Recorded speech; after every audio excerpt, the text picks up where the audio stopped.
আসসালামু আলাইকুম। আশা করি সবাই ভালো আছেন। রমজান মাসের অনেক অনেক শুভেচ্ছা রইল সবার জন্য। আজকে 8টা রোজা পূর্ণ হলো। সবাইকে রমজান মাসে শুভেচ্ছা। আজকে আমি রান্না করব ডাঁটা তরকারি, চিংড়ি মাছ দিয়ে ডাঁটা তরকারি। প্রথমে কড়াই বসালাম, তারপরে তেল দিলাম, তারপরে পেঁয়াজ, তারপরে পেঁয়াজকে লাল লাল করে চিংড়ি মাছ দিয়ে দিলাম। চিংড়ি মাছটা লাল লাল করে কাঁচামরিচ, হলুদ মরিচ, ধনিয়ার গুঁড়া, কাঁচামরিচ সব দিয়ে দিলাম একবারে। এরপর দিব একটু সামান্য পানি পরিমাণ মতো।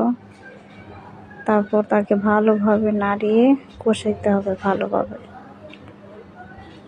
ভালোভাবে কষিয়ে নিয়ে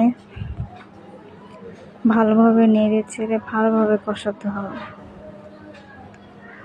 তারপর এই যে কষানো হয়ে গেছে, এখন ডাঁটার আলু তরকারি এটা সবগুলো দিয়ে দিব। ঢেলে এখন ভালোভাবে এটাকে কষাতে হবে, নাড়াচাড়া দিয়ে কষিয়ে নিতে হবে। ডাঁটা আলু ভালোভাবে নাড়তে হবে, ভালোভাবে নেড়ে ঢাকনা দিয়ে ঢেকে দিতে হবে। এটা কষানো হলে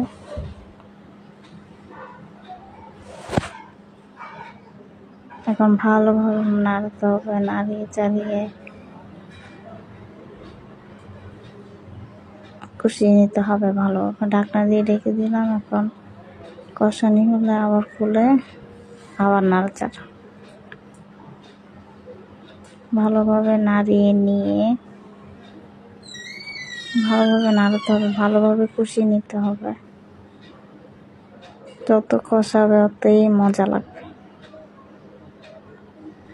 নাড়া দিয়ে আবার ঢেকে দিলাম, আবার উঠালাম। কষানি হয়ে গিয়েছে। এখন দেখেন কত সুন্দর একটা রমণীয় কালার হয়েছে। এখন ভালোভাবে নাড়াচাড়া দিতে হবে। ভালোভাবে নাড়াচাড়া দিয়ে পরিমাণ মতো পানি দিয়ে দিতে হবে। ভালোভাবে নাড়িয়ে ভালোভাবে কষাতে হবে। যত কষাবেন ততই মজা হবে। এখন কষানি হয়ে গেছে। এখন পরিমাণ ঢাকনা দিয়ে দেবো, আবার পানিটা পরে দিব। এই যে এখন কষানি হয়ে গেছে, পরিমাণ মতো পানি দিয়ে দিলাম। পানি দেওয়ার পর এখন এটাকে যতক্ষণ বলক না আসে ততক্ষণ ঢাকনা দিয়ে ঢেকে দিলাম। বলক এসেছে, এখন ঢাকনা উঠিয়ে দিলাম। দেখেন কত সুন্দর কালার হয়েছে। এটাকে আবার ভালোভাবে নেড়ে চেড়ে ভালোভাবে এটাকে রান্না করতে হবে। আবার ঢাকনা দিয়ে ঢেকে দিব। আবার খুলে দেখেন কালারটা কত সুন্দর হয়েছে। আবার ঢাকনা দিয়ে দিলাম, আবার উঠালাম। দেখেন কত সুন্দর কালার।